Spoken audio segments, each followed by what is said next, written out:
For all of us, it's about predicting where the consumer is going and getting half of it right.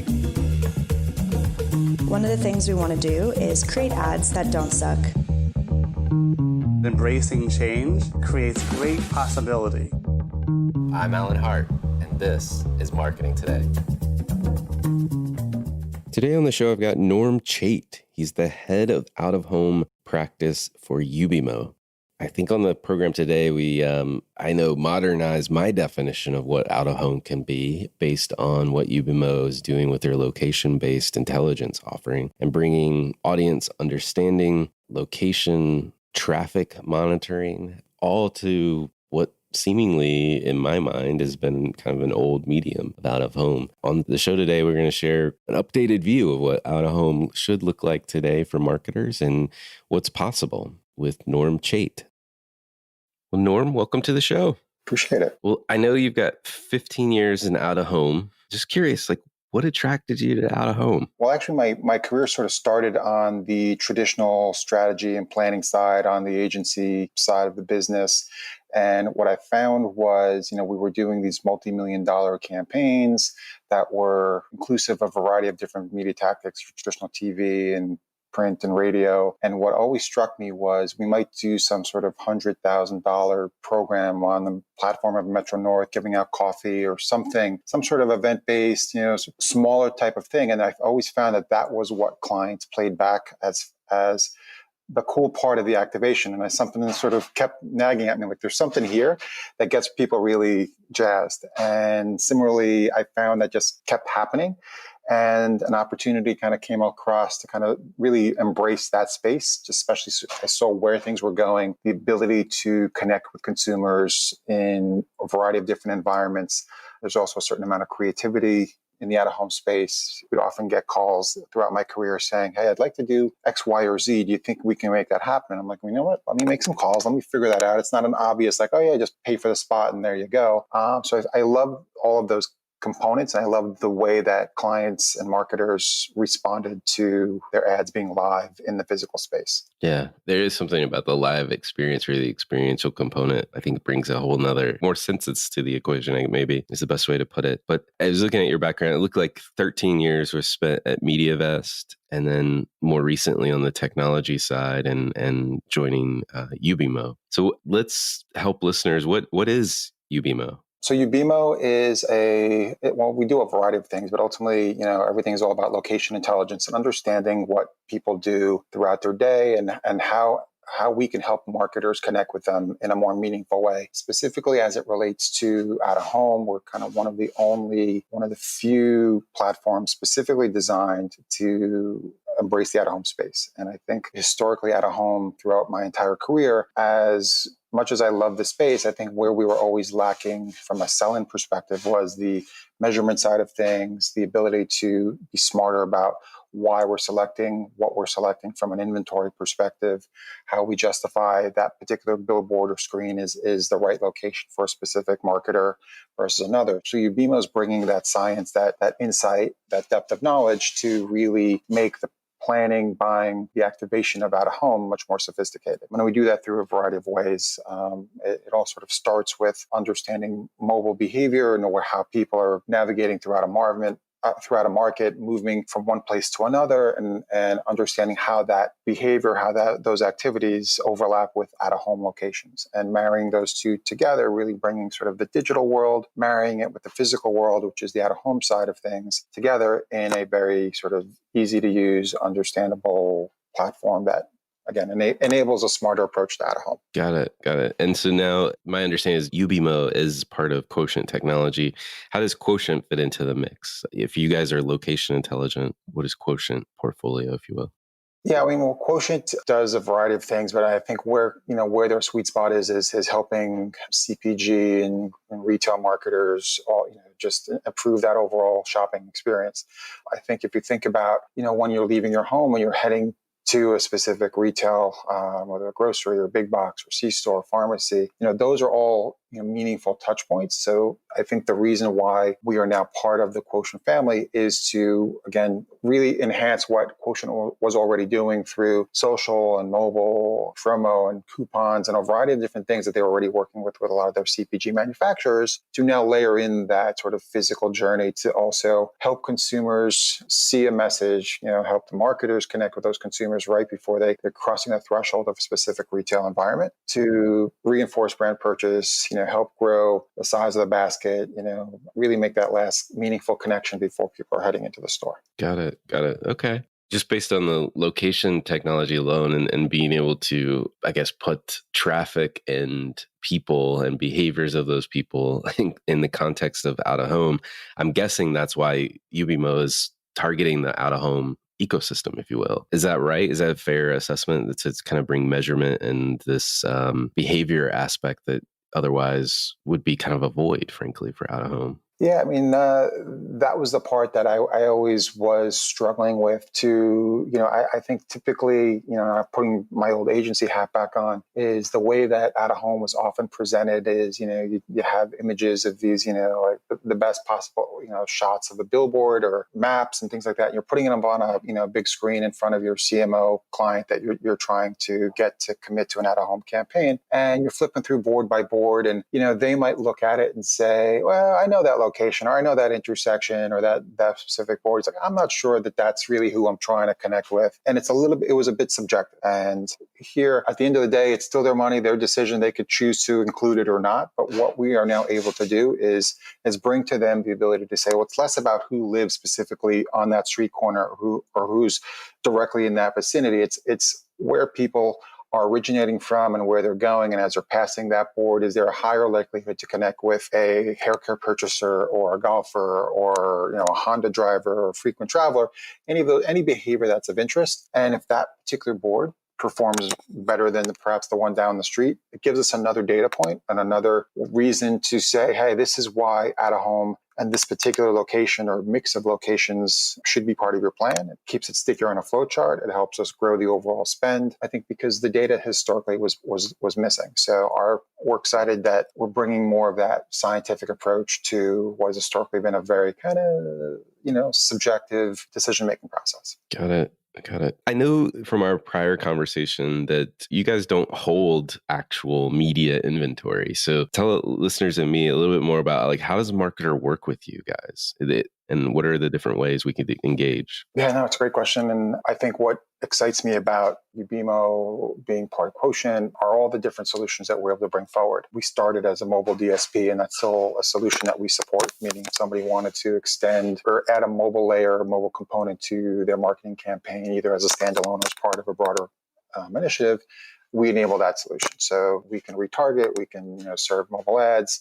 That's very much a capability. I think what our hero product is the programmatic digital out of home DSP. So because we are looking to create an environment for advertisers, marketers, agencies to find the right inventory in the out-of-home space, we've created a programmatic dashboard, a DSP, that allows that everything starts with audiences, starts with behaviors and understanding of consumers, and marries that up with right screens, right time, right place. And that's probably one of the key things that we're regularly talking about to our clients, both internally at Quotient as well as to the agency world. Got it. Okay. Makes sense. And when you're doing that, and I think about the out-of-home board, if you will, for lack of a better word, is it a digital board or is it the older, if you will, analog boards, or is it a mix of both? So when we're speaking specifically around the digital out-of-home DSP, everything, all the assets that we are kind of curating and making available to the buying community, they're all digital. So it's a traditional digital billboard. When I say traditional, meaning it's a physical billboard like you would envision on the side of a roadway that a vendor, media owner would have converted from a traditional vinyl wrapped around a frame to a large format dynamic digital display. Or it's venue-based environments like malls and gyms and salons and bars and restaurants. So there are screens and networks of screens throughout the country in a variety of different environments. All of that inventory in our programmatic digital out-of-home DSP is made available in that platform, leveraging audience behaviors and insights to plan and buy those locations smarter. Now, we do also have a planning solution that we also support. So, for example, if an agency or marketer had a database of out-of-home locations that they've historically purchased, or they partner with an entity that supplies them with all those assets, we are able to also give them insights around why is that traditional non-digital location, billboard, bus shelter, sidewalk, kiosk, the right one to select if you're reaching somebody who's a golfer or a laundry detergent purchaser. So those are also different solutions within our suite, but it all basically starts and ends with audiences and understanding what are these folks doing and how do we tie them back to physical location. Well, Norm, let's talk a little bit about the technology. What are the different elements, if you will, of the data that can be leveraged to better understand the types of people that either I can essentially like buy their traffic, if you will, or understand who is actually seeing or being the traffic, I guess, that's driving around the out-of-home placement that I have? Yeah, that's a great question. And I think everything that we do kind of starts with audiences. It's audience segments, and they're rooted in specific behaviors, right? So it could be places they visit, whether it's a QSR, a C-store, a gas station, whatever the venue might be. So, are we seeing a representative sample of behaviors of people who are visiting those places? And if there's enough signals, enough from a scale perspective to start to, understand or create insights out of those become audience segments that we then use to tie back to opportunities to connect from an advertising perspective. So it's looking at observed behavior, how people move past certain inventory at a higher propensity than perhaps others. But it's a panel. It's all just a sample of the marketplace. It is a large sample, but at the end of the day, it isn't a small grouping of people or devices, because it wouldn't provide the right stability. So it's got to be at a certain degree of scale in order for it to even be possible to make some of those inferences and create an indexing capability. And typically everything we do sort of starts with an index, meaning is it more than likely or higher than the market average to display that kind of behavior? So for example, if we're trying to target golfers, are we seeing those golfers are we seeing devices on the golf course multiple times over a period of time? And how do they navigate after they leave the golf course? Where do they go? Are they going to a gym or a mall, or what as they're driving around? What's the likelihood that they'll pass billboard X versus billboard Y? We're creating that sort of data set to really as a catalog of audiences that an advertiser could say, hey, these are the folks I'm trying to connect with. I think typically the out-of-home industry was more about, hey, I just want, hip and trendy neighborhoods, or I just want, major roadways. Well, we can obviously continue to deliver that when that was typically more of kind of a real estate location-based approach, whereas now we can layer on top some of those additional filters, those additional sort of selection criteria to really fine tune and maximize efficiency, make sure the dollars that they're spending are as focused as they can be. I have to ask, in this world that we live in, and in the fact that you've got this mobile geolocation data, how is privacy handled in this type of environment? Yeah, it's something we're hypersensitive to, something we are always very careful about. There's never any PII that's available to us. There's, like I mentioned earlier, it is a panel-based approach. It's literally just a sample of behaviors. It's something that we ensure every signal we see, every segment that's built is based on opt-in data, and it's all based on location services.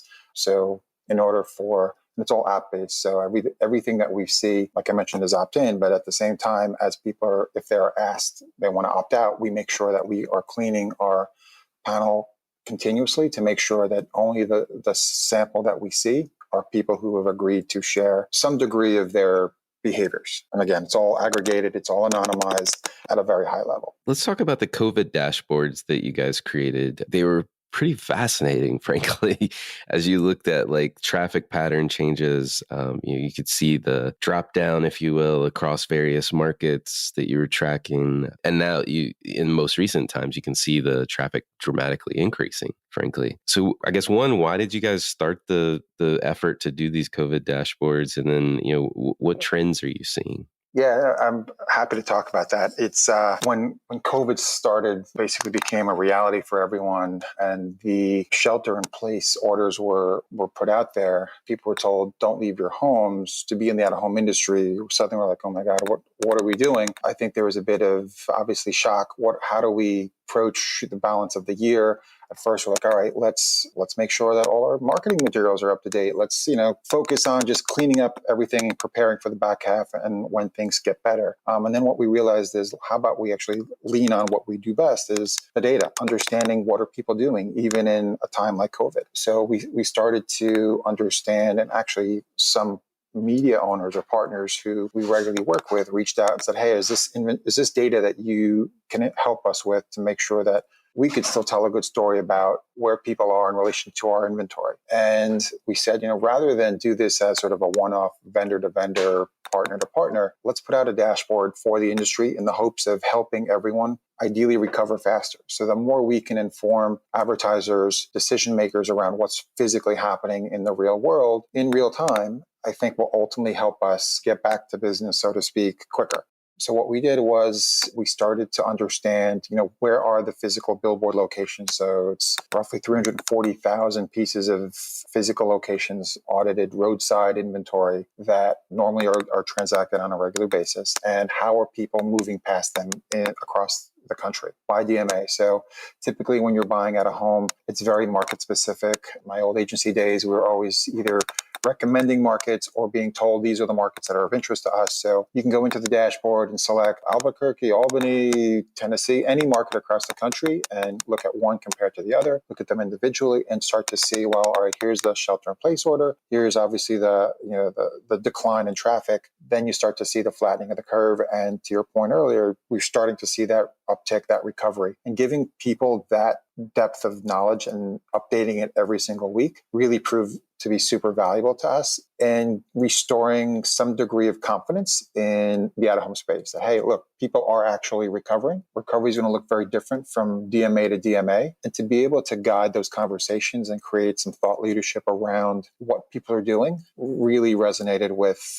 our client partners. It helped create momentum and out-of-home activation in this quarantine living time, which likely would not have happened if we couldn't tell that story. No, that makes sense. It makes a lot of sense. And I know when we were talking before too, that I hadn't thought about the fact that trips and people's movements during this time and many times can be more purposeful, meaning it's not, you're not stopping at the grocery store on your way home from work. You're actually driving to the grocery store to go to the grocery store and go back home. Yeah, I mean, that was really the big insight. And I think that specifically helped. I mean, there's a couple things at play. One is, because we have CPG and grocery retail and, and those types of partners as a core strength within the Quotient family, those are categories that are historically underspent in out-of-home because the measurement wasn't there from an out-of-home perspective. So to be able to bring forward, one, the fact that pre-COVID we were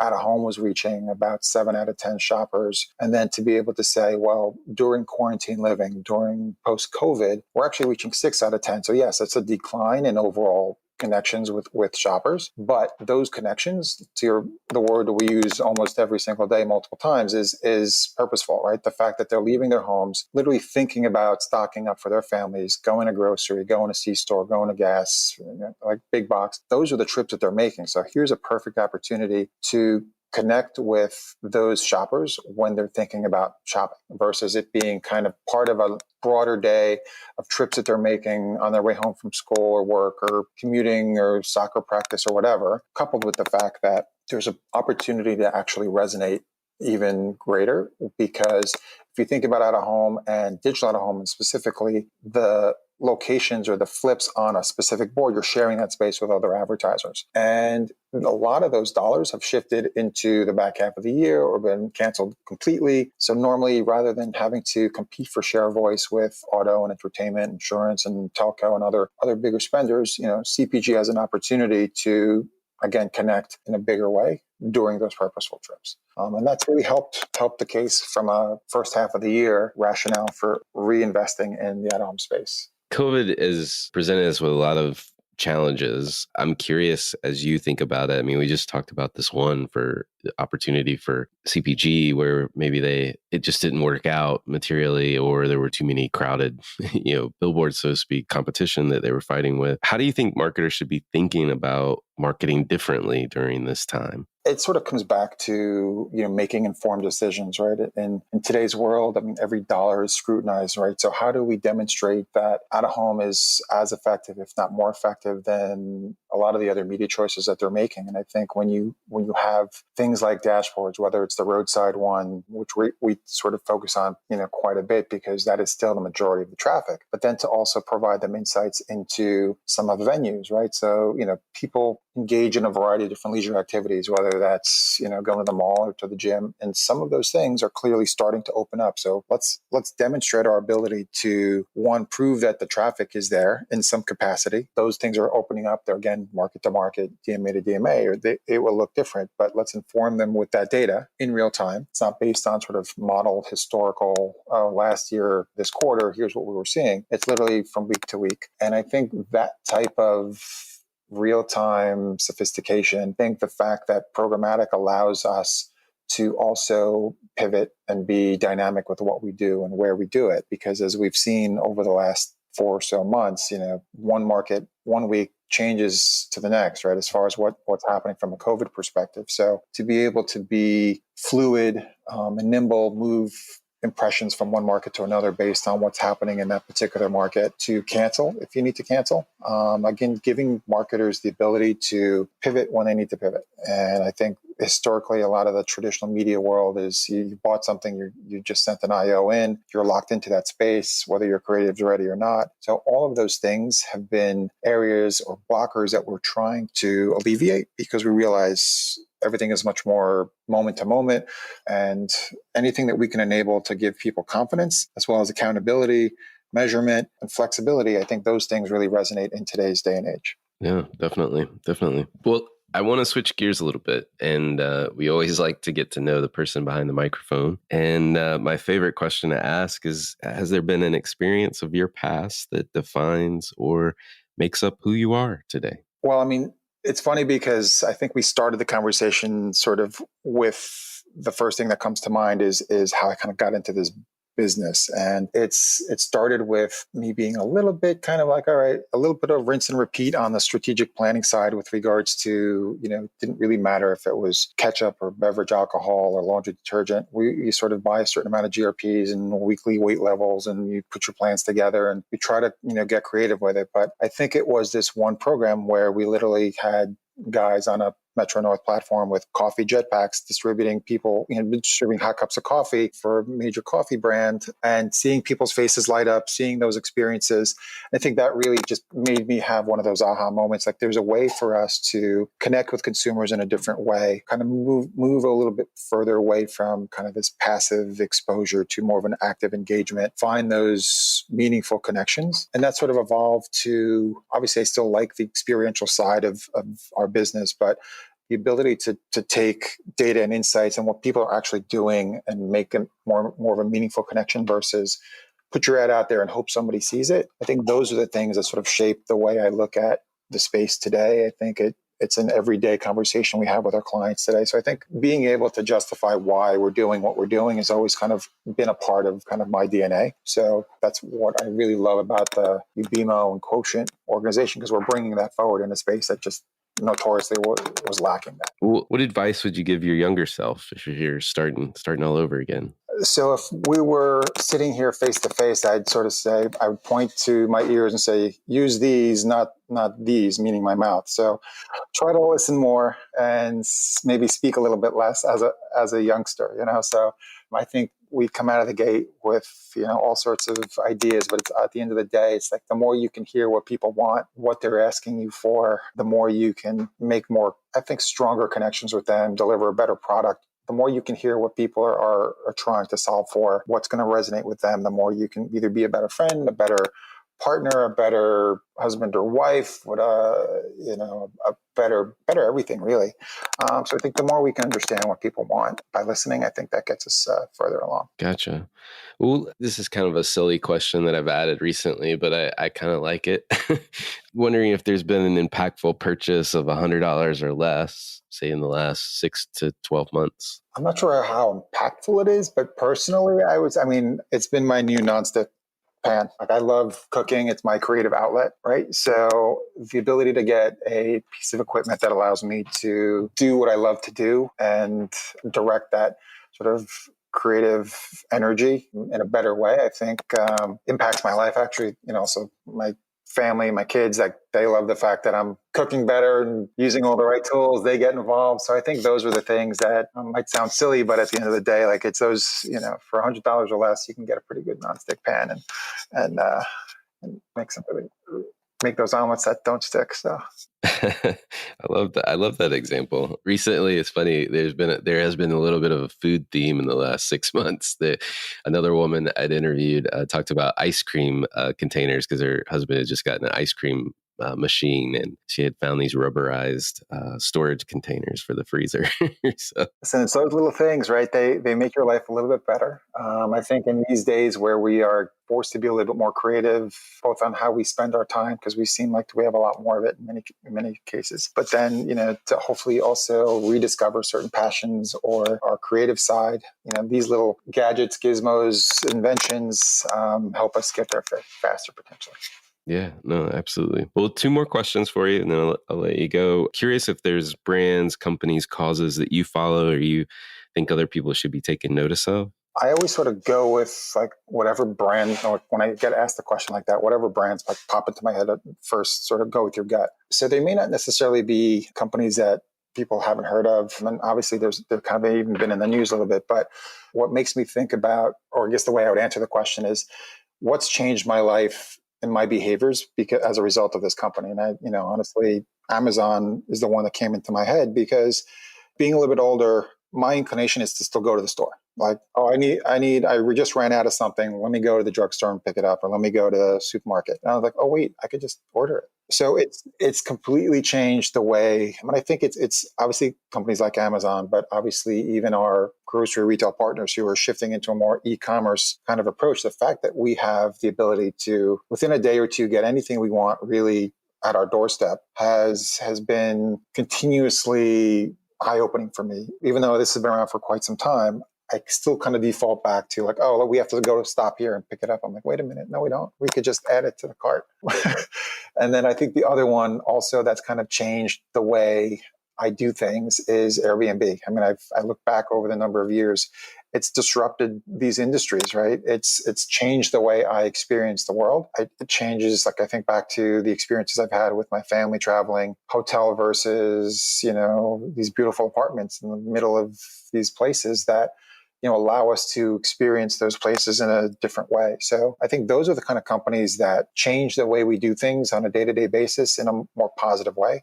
And I think that kind of applies to what we try to do as an organization, how we change the shopping experience, how we change the way things, even just from a work perspective, are planned and bought. If we can improve that or disrupt it in a way that makes it better, I think those things are the things that I take notice of. Awesome. Last question for you. What do you feel like is the largest either opportunity or threat facing marketers today? I would say probably the threat, both an opportunity and a threat, I guess would be their ability to pivot and understand and react. I think there's sometimes can be a belief in an organization like, oh, we just stay the course and we'll get through this. And I think if we did that when, let's say, the COVID announcement happened and we didn't do anything and we didn't create the dashboards, we didn't use what we had available to us to change the direction or create or mine the data for a new story or, think about how people are interacting with our brands or our products and adjust accordingly, you're setting yourself up for failure. So, if we think about buying agencies, for example, who just bought out of home in the most traditional way, like they're now starting to think about programmatic buying, using audiences, using data. So those that don't, I think, stand to potentially get left out in the cold, become perhaps less relevant because they just didn't think the industry was going that way. So I think the good news is we're seeing a lot of the industry react in a way that they know that they've got to adapt. They've got to, or else they're going to lose budgets. They're going to be left by the wayside.